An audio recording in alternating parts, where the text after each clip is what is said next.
Hey, what's going on, Who That Nation? It is yours truly, TJ Jones, the host of the State of the Saints podcast.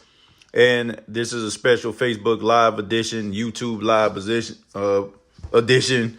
Wherever you're listening or viewing this, thank you very much. I just want to talk a little bit about a few Saints topics. Number one will be Teddy Bridgewater. According to Jeremy Fowler of ESPN, he's saying that Teddy Bridgewater has a market value that could possibly be about $30 million a year for Teddy Bridgewater services. A team is going to pay Teddy Bridgewater $30 million a year. Now, take this with a grain of salt. This is nothing but an ESPN reporter.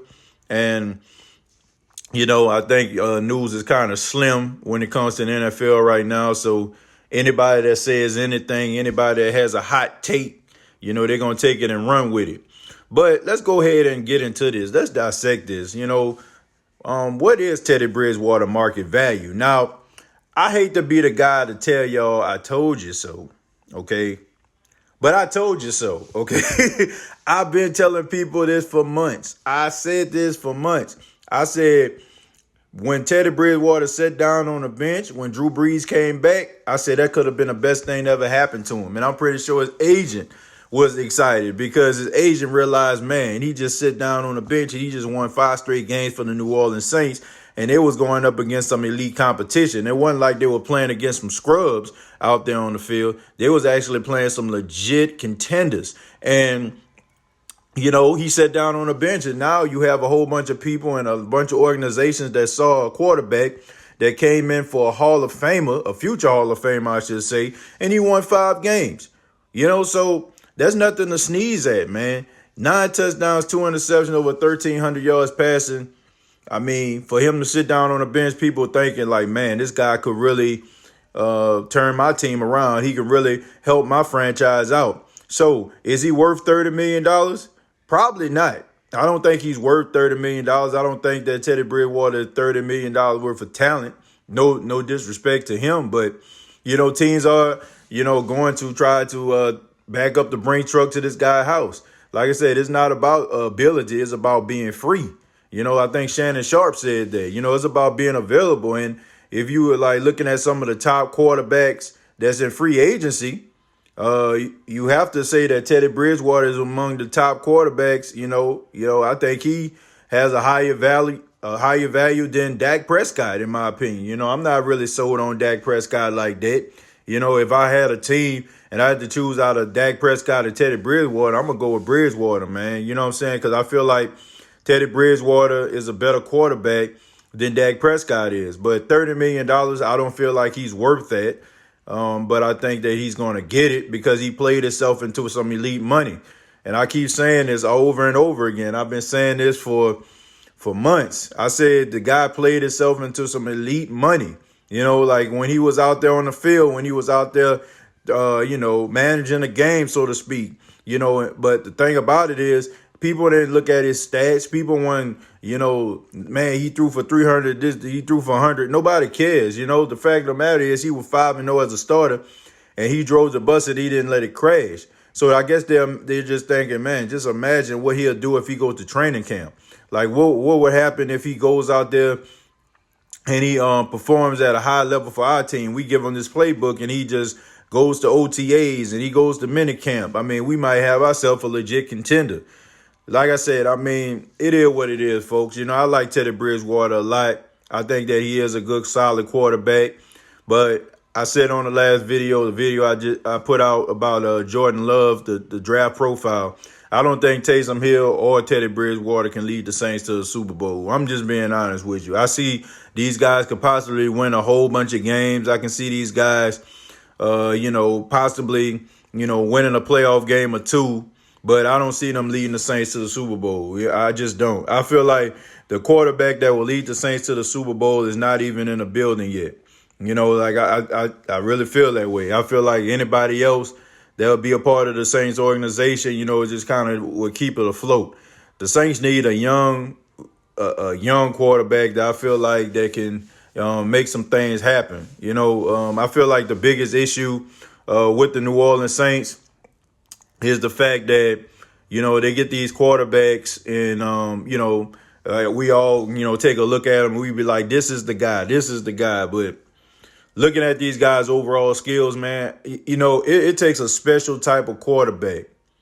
It takes a special type of quarterback to lead a team to the Super Bowl. I mean, you look at somebody like Patrick Mahomes, right? You look at some guys like Russell Wilson. I mean, it comes a time when a guy got to make a play. Okay, it comes a time when a guy has to go out there and lay it all on the line. He got to be the guy. He got to be that dude. That's what made us fall in love with Drew Brees, because there have been several times when the defense stunk, when the running game wasn't doing nothing, when Drew Brees led the team down the field. One game in particular, I'll never forget this, would be that Thanksgiving game, the first Saints Thanksgiving game against the Dallas Cowboys. Now, the Saints were, down in that game because, of course, the defense. Malcolm Jenkins made a really good play when he ripped the ball out of Roy Williams' hands. And Drew Brees, what did he do, man? Drew Brees took them boys on a 80-yard drive, to a touchdown in the back of the end zone to Lance Moore. That's what you need out of a quarterback, man. You gotta have that clutch genes. You gotta have that I don't know, man, that clutch gene about you, that when people see you hit the field, they be like, man, we in trouble. Man, he gonna get us down the field. Like, man, bro, we gonna be in trouble. We can't let this guy on the field. That's what teams do. That's why, when I look at the Minnesota Vikings game, guy flipped a coin, and the Vikings got the ball. I bet they was thanking they lucky stars, because they realized, like, if the Saints would have got that football, they know it most likely they would have scored. That's just the type of quarterback Drew Brees is. But back to these other quarterbacks, I just don't see that in them. I don't, look, game on the line, chips on the table. I don't see Teddy Bridgewater or Taysom Hill, if winning us that big game. I just don't. I think they're going to be suitable quarterbacks. I think they can be decent quarterbacks. I think they can be double-digit win quarterbacks. But when a game on the line, I just don't see it. I don't see neither one of these guys winning a big game. I feel that the Saints need to go with a young quarterback that's in college, rather it be this year or rather it be next year. But it has to be a quarterback that has, man, he got to have that swag. You know what I'm saying? He got to have that clutch gene. And I don't see that. We can talk about Teddy Bridgewater all day, and he kept the team afloat, Alex Smith style. But that defense was playing lights out, and Latavius Murray was playing out his mind. So, I mean, not to say that Teddy Bridgewater didn't make some throws to sustain drives. And I do feel like in some cases, the wide receivers of the New Orleans Saints, got a little bit better. You was able to see some of those guys come alive. But I just don't see it, man. I'm sorry. I could be wrong. And if I was wrong, I would come on here and say I was wrong. But I don't see future multiple Super Bowl winning quarterbacks when I see Taysom Hill or Teddy Bridgewater. And I feel like you really have to think about it. You really have to think about that. Like, the quarterback market is continuously going up. And I'm pretty sure it's going to be set by Patrick Mahomes. Now, Patrick Mahomes probably going to make between about $35-40 million a year, when they decide to give him a contract. Now, honestly, in your honest of opinions, do you see Teddy Bridgewater or Taysom Hill being a $40 million, $41 million quarterback? Because, like I said, it's not about skills. You know what I'm saying? If it came down to it, nobody would exceed some of these elite quarterbacks like the Tom Brady's, the Drew Brees, the Patrick Mahomes, and the Aaron Rodgers. It's not about that. It's about being available. So if Patrick Mahomes got, $40 million, let's just say, for example, Teddy Bridgewater contract comes up. If the Saints if he decides to come back and be like, okay, Teddy, you know what I'm saying, we're going to sign you to a 1-year deal real quick. You know what I'm saying? Like, we're going to sign Drew to a 1-year deal, and we're going to ask you to back him up again. And then Drew said he's going to retire after this season. And they have to restructure his contract. And by that time, Patrick Mahomes already has that $40 million deal. So would you be willing to pay Teddy Bridgewater $40 million? Because like I said, it's not about skills. It's about being available. So I don't see that. I don't look at these guys as being $40 million quarterbacks. I don't see these guys having, you know what I'm saying, like making elite money. You know what I'm saying? Because I don't see it. Because I feel like the quarterbacks that are making elite money, you got to be able to win games with really nothing around you. Okay. In the early, early 2010s or something like 2010, 2011, Drew Brees got that big contract. I think it was one of the highest contracts among quarterbacks. But the team suffered, man. You know, the offensive line, Jahmai Bushrod left, Carl Nicks left because the Saints couldn't afford him because Drew Brees was taking up the majority of the money.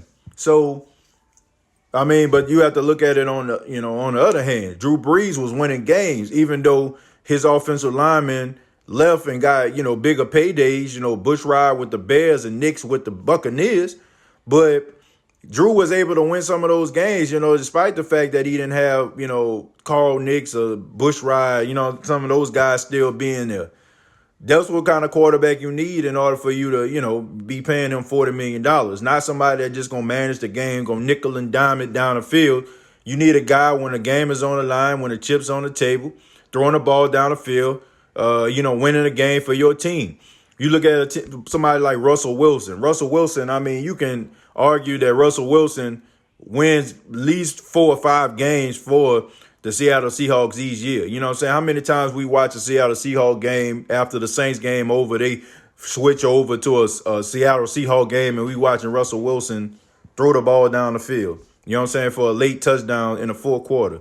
I mean, how many times we saw that? So I think that you have to take those type of plays into consideration when you're talking about paying a quarterback $40+ million, man. I mean, we seen Patrick Mahomes. We seen him make throws in the Super Bowl. He didn't have his best game, but when it was time to make a play, he made that play. So, like I said, I'm not trying to upset anybody. I understand how people feel about Taysom Hill, Teddy Bridgewater. I get it. Trust me. Trust and believe. I get it. But at the same time, I just don't feel like the quarterback of the future that's going to lead the Saints to multiple Super Bowls is in the building right now. That's just my humble opinion about that. I'm going to go ahead and read some of these comments that you all have. Wab says we need to pay Teddy and Drew retire. How much we talking about paying them though? That's my only question. He won, that all that matters. Didn't force any passes. Didn't turn the ball over. Okay, but like I said, he didn't do all those things. But when the game on the line, chips on the table, can you count on him to make a play? Can you count on him to drive your team down the field in order to score a touchdown? Can you put the team on his back? We gotta eliminate, what I'm saying, our bias towards people and look at what's the best interest of the team. And I feel like a lot of people, they think with their hearts and not with their heads sometimes when it comes to the Saints. And I'm just being honest. I mean, a lot of us, we like these players. We have an emotional investment in these players. And we not looking at it pay him. I like him because he dance. I like him because he, you know what I'm saying? Because, his videos go viral. I like him because he out there strutting with the dance team or that girl's dance team, man. I can, Teddy is a cool dude, man. I mean, Teddy just walk around New Orleans. You know what I'm saying? He sees something going on. He watches social media. If he see a pickup basketball game, he in there. He see a pickup football game, he in there. Just you know what I'm saying? Just dudes out there playing football. Teddy Bridgewater on a bike just come randomly go over there and want to throw the football with him. He a cool dude, no doubt about it. If when we talking about hanging out with somebody, that's cool. But I'm talking about leading a franchise to multiple Super Bowls. This ain't a popularity contest we running here, folks. This is about a franchise that needs to win Super Bowls, okay? And a franchise that should have won at least 2 Super Bowls since this new 2017 class came along. So, I don't know, man. We got to stop thinking with our hearts and start thinking with our heads, man. That's all, yeah, he cool. I like him. I like his swag. I like his, I like the way that he give interviews. I like how cool he is. Well, you know what I'm saying? If we was talking about going hang out with a guy, you know what I'm saying, maybe being a life of the party, cool. But we talking about winning some football games, and I don't see it. I don't see it. And I'm not, and Jerome, Jerome Clemens, he says, I'm sorry, Teddy Bridgewater is a backup. He was in Minnesota, not consistent. Man, let me say something. Okay, players got a right to develop and grow and get better. You know what I'm saying? I'm not even going to say he a backup. I think that Teddy Bridgewater can have a really good career in the National Football League. I feel like he can be one of those quarterbacks that wins multiple games each year, double-digit wins, even some division titles. I even see that with Taysom Hill, but I just don't see it. Like, I do not see when a game is on the line, these guys winning these big games. I just don't. Like, you need more than just nickel and diming it when your team is down. Like, if your team down by 3-4 touchdowns, okay, let's go ahead and call it for what it is, folks. Okay, Teddy Bridgewater played 5 games. A lot of those games were nip and tuck, okay, because the defense was playing stout. The running game was controlling the time of possession. We didn't really see Teddy Bridgewater really have to go through no type of adversity, for the exception of that Rams game. Okay, and he came in. We're not going to even judge him on that one because he came in and he didn't expect to play. But a lot of those games were like nip and tuck, man, like real close games. Defense, phone boot type games, running the ball 3 yards in the cloud of dust type games. I mean, if the Saints are down by 3 touchdowns, think about this, folks. I want everybody to think about this for a second. Close your eyes for a second. Okay. It is 21-42.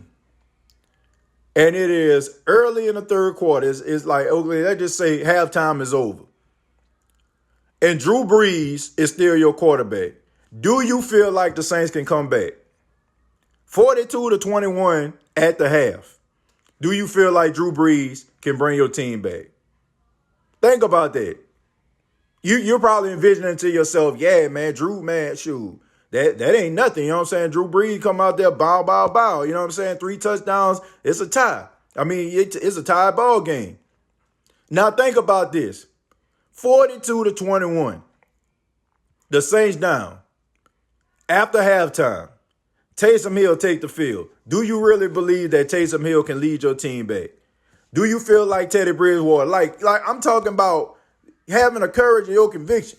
You know what I'm saying? Like, do you feel like these guys can lead your squad back 42-21 after that, you know what I'm saying, at the half? Do you feel like they can lead you back? If you being 100% honest with yourself, you probably saying probably not. That's all I'm saying. It's not a popularity contest, folks. Like, we got to stop this. Like, we got to stop thinking like this. Like, we got to stop just focusing on just these guys being cool guys, or just these guys with cool handshakes, or just these guys with their interviews, because that ain't winning no games. And we keep on having these conversations and being upset about Minnesota type losses and all that kind of stuff. And we're doing this stuff with Breeze. And I think sometimes, we do take Drew Brees for granted because we feel like we're always in a game because of him. I don't feel that way. Like, I don't feel that way. Every game that Teddy Bridgewater has played in, I feel like this. And I feel like a lot of people that's out here yelling, Teddy, Teddy, Teddy, you know what I'm saying? Like, he can do it. I feel like that's very hypocritical, yo. Because the majority of y'all say that Taysom Hill is not a starting quarterback because he doesn't have any reps and he hasn't proved that he can be a starting quarterback.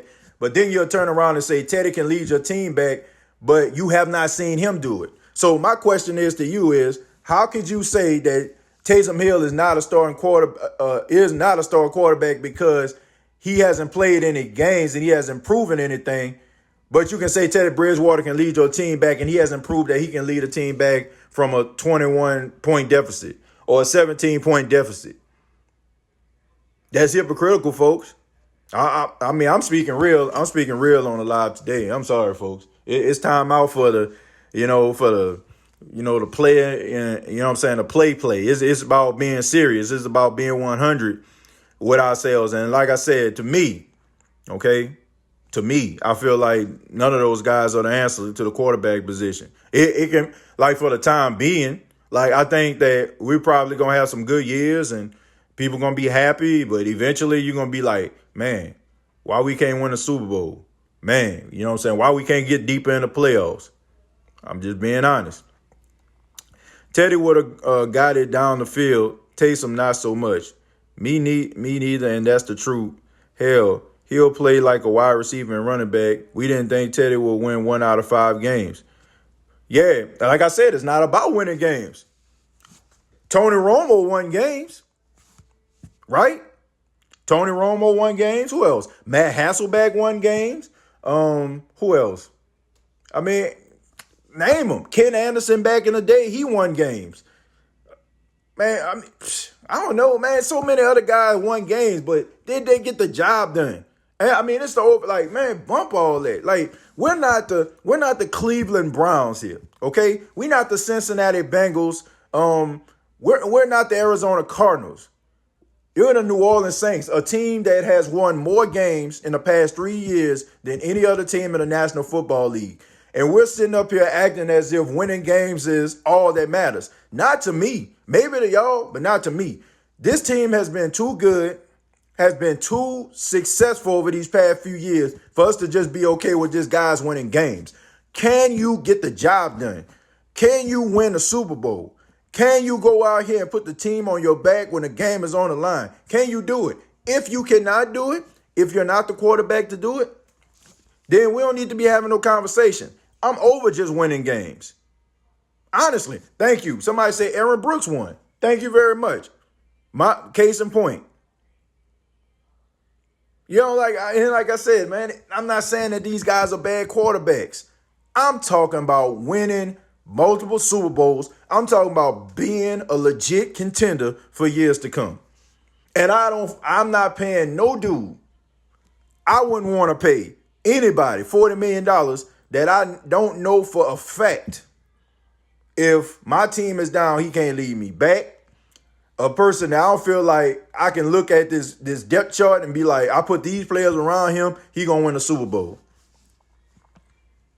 Sorry. Let's go down a little bit more. Drew has a dead arm. Man, look, Drew is 41 years old, man. You're not going to, I don't know how many 41-year-olds we have up in the chat, but I'm pretty sure they can attest to this. You ain't going to be the same quarterback or the same person you were, at 41 that you was at 21 or 31. Drew Brees, although he isn't going to be our quarterback anymore, I forever love Brees. Yeah, man, I love Brees too, man. I got a lot of respect for him. Honestly, I don't see Bridgewater being the face of the Saints franchise. Granted, he was doing his thing when Drew was out. But also the defense stepped up those 5 games. Teddy was a good game manager, but the defense held their own and helped the Saints win those 5 games. Robert, you're absolutely right. Do I feel like Teddy Bridgewater will get better as he learns the Saints offense? Absolutely. Will he be throwing for 100 and some odd yards each game? Probably not. But that defense did, step up. Those games were nip and tuck. And, Teddy did his thing, man. Like I said, I'm not knocking him, man. If he get $30 million, God bless him. He bet on himself and he won. You know what I'm saying? He could have easily went out there to Miami, probably been stinking it up. Value went down because the team was awful. Excuse me. And he could have went out there and he could have, played, and he probably would have brought down his value. But he stayed with the New Orleans Saints. He learned under Drew Brees, and it paid off for him. So I'm not knocking him for that. But at the end of the day, it's just something about that. I'm going to be honest with you. I've been watching Teddy Bridgewater since he was at Louisville. I don't know if some of y'all don't know this or not. I don't know if you know it or not, but Teddy Bridgewater was projected to be the first overall pick in that draft. He slid all the way down to 32.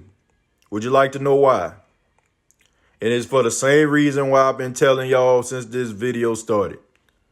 It's because on his pro day, Teddy Bridgewater, for the first time in his entire career, What is his nickname that we call him? We call him Teddy Two Gloves, right? He decides to go on his pro day and for the first time ever throw without gloves. And he stunk it up. So that tells me two things right there, folks. First off, that has something to do with your confidence, okay? Because if you're out there throwing a football with two gloves since you've been in high school, why change it up now? Somebody probably told him, man, why don't you throw without gloves on? Show him that you don't need these gloves and stuff like that because of rainy conditions and this, that, and the third. And, you know what I'm saying? Like, whatever. You know what I'm saying? It might, you might not have to wear gloves and the ball might be slippery. So show him that you can throw without gloves on. He go out there and he stink it up. And he dropped his value from the number 1 position all the way to the number 32 position. He ended up getting drafted by the Minnesota Vikings. The pressure got to him. The pressure of being the number 1 pick. I can even go in college. I mean, his last year in Louisville, he was projected to win the Heisman Trophy. And he allowed that pressure to get to him. In some of those big games, he you know what I'm saying, he threw interceptions. You know what I'm saying? He turned the ball over. Be that as it may, his team wasn't as good. You know what I'm saying? Like, I ain't trying to talk about, like, Louisville, a powerhouse or something like that. But the thing about it is, like, a lot of the things that, people expected out of Teddy Bridgewater, he didn't live up to them. Because, like I said, it's just the pressure. Now I feel like he's more confident in himself. I feel like he's a better quarterback. I feel like he's more accurate. I feel like, he believes in himself a little bit more than he did when he was in college. But there are certain things that I feel like guys just born with. It's the same thing that made us fall in love with Joe Burrow. It's the same thing that, the Green Bay Packers try to tolerate Aaron Rodgers about. It's that clutch gene. It's that confidence. It's like, I'm the best player on the field and there's nothing you can do about it. You know what I'm saying? You can send the entire house to try to blitz me, but I'm still gonna get the ball out on time. You can blanket my receivers, but I'm still gonna drop it in there. There's nothing you can do about it. I'm still gonna throw the ball to the back of the end zone, even when your cornerback has perfect coverage. And there's nothing else he could do. I'm gonna drop it in there. It's that type of confidence, and I just don't see it when it comes to Taysom Hill or Teddy Bridgewater. I mean, I've been watching Teddy Bridgewater for a very long time. Honestly, I'm trying to remember. I don't think there's a game that I haven't seen Teddy Bridgewater play. Because even when he was in Minnesota, I watched him. Because I had an emotional investment in it. I'm not trying to be on no race type stuff, but, I'll be lying to you if I don't say I don't support African-American quarterbacks, man, and I want them to be successful. And I watch every last one of them. You know what I'm saying? Like, I'm not saying I don't watch no other race of quarterbacks. Of course, I watch Drew Brees. But, you know what I'm saying, at the same time, I cheer for them boys. You know what I'm saying? I want them to be successful. So I don't think it's a quarterback. I don't think it's a game that Teddy Bridgewater played and I haven't watched. So I've been watching this. I've been watching that dude since he's been at Louisville. You know what I'm saying? Like, and there's been a couple games where I can even say I maybe watched like 2 of his high school games. So I've been watching this dude for a long time. Dude, we will never find another Drew Brees, period. Oh, you're absolutely right about that because there's only one Drew Brees. You're right about that, Jermaine. I'm not saying you're going to find another Drew Brees. You'll never find another Tom Brady. You'll never find another Joe Montana, a Dan Marino, or Brett Favre. You'll never find any one of those guys. And, the media can come on TV and talk about, oh, hey, you know what I'm saying? Like, this guy's the next Brett Favre. This guy's the next Joe Montana. He's the next Steve Young. But you'll never find those guys. You'll never find those guys anywhere, okay? You can find some guys that's good, but you're never going to find another Drew Brees, And I'm not saying that you can't find another Drew Brees. I'm not saying you got to go out there and find one, but you need to find some guy that's going to win them games. You need to find a guy that has that confidence, that swag, that ability to go out there and play game on the line, go out there and make a play. That's what you need. I'm not looking for another Drew Brees. I'm not looking for another Drew Brees. Did y'all watch the race last night? Craig Granger, I think you talking about when Newman crashed. If you're talking about the Daytona 500, man, my prayers go out to him You know, man, that was awful, man. You know, that was awful. Last lap and guy end up car turning over and stuff like that, man. But they said that, you know, he has some he's in serious condition, but it's not life threatening. So, man, shouts out to him, man. You know, like, man, I pray that he has a speedy recovery. I don't know, man. That was just rough to me. I understand it was the last lap, but that guy ended up bumping him in the back, man, causing him to crash, and then another car runs right into him, going about 200 miles per hour. I don't know, man. I haven't watched the Daytona 500 in a long time. You know, I used to watch races and stuff like that. You know, Dale Earnhardt, you know, he was one of my favorites, you know what I'm saying? Like, when he ended up dying in 2001 at the Daytona 500, you know, part of me just kind of left with him, you know what I'm saying? Like, you know, but, I mean, it's just unfortunate, man. But, man, those guys, they tough, man, because you couldn't pay me to do nothing like that. Riding around the track at 200 miles per hour, I don't know, man. I couldn't do it. And, you know, my thing about it is you're going to bump the dude and get him out the way and almost kill him. At least win the race. You know what I'm saying? Like, he didn't even win. I think Hamlin won. I think he part of Joe Gibbs' racing team. And he ended up winning. You know what I'm saying? Like, I don't know, man. Like, at least win the race. If you're gonna risk it all like that and you're almost gonna kill a dude, like, he didn't even win the race. So I'm like, what's the point, man? Like, I don't know. That was just tough to swallow, man. But congratulations to Hamlin, man, winning the Daytona 500. I think it was like his second time in history. Yeah, man. I watch everything, yo. So, but anyway, man, you know, I got to get to work. But I just wanted to go, you know, live, let you all know, you know, how I felt about the Teddy Bridgewater situation. Also, I wanted to let you all know that a new video on YouTube, the State of the Saints podcast, I did a draft profile on Tua Tagovailoa, and I gave a very interesting scenario of how the Saints could possibly land Tua Tagovailoa. You know, so y'all have to check that out, man. It's possible. Like, believe it or not, there's a chance that the Saints could get Tua Tagovailoa. So check it out. Tell me what y'all think about it. Tell me what y'all think about the scenario, and you know, comment and also share it. I'm gonna read one more. I give them this year to show us more and go from there. Yeah, LaShawn, I mean, all we can do is just be optimistic as Saints fans, but I'm being honest with you, man. I'm running out of optimism here. You know what I'm saying? The window is closing, people retiring, team, they ain't gonna be able to bring some of these guys back. These guys are gonna you know, demand so much money, and I don't know, man. Them losing in the Superdome in a wild card round of the playoffs after you went 13-3 and solidified yourself as a division champion by Thanksgiving, on Thanksgiving. Man, that was just frustrating, man. I still, like, I'm sorry, man. They really gotta show me something this year. Like, they really gotta show me something this year, because I mean, I'm really frustrated with what I see. You talking about squandering chances, man. And there's only so many times you're gonna be able to continue to do this, because teams get good, your division's gonna start getting better. How many times you gonna be able to keep on squandering these opportunities is my question. But thank you very much. Thank y'all very much for checking out the live. Whether you're watching this on Facebook or you're watching this on YouTube, thank you very much. Subscribe to the YouTube channel if you're on YouTube. It's youtube.com. Search The State of the Saints Podcast. Check it out. Let me know what y'all think. Let me know what y'all think of the channel, man.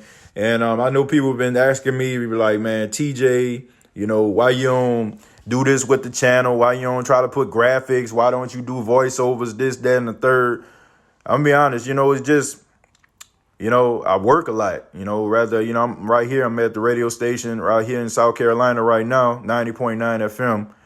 You know, I work here, and then, you know, I do other podcasts, and it's much easier for me to just, you know, get my phone and just do videos and stuff like that, man. You know, and I ain't about all the bells and whistles, man. I'm not.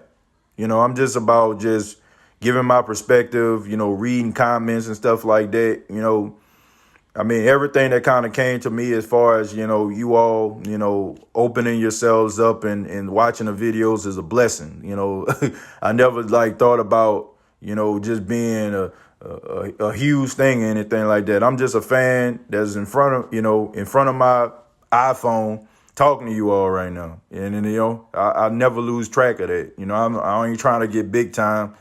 If anything, if any blessing that I get is going to be because I stayed authentic and real to myself and real to everybody that watches this. And I appreciate you all very, very much. Real talk.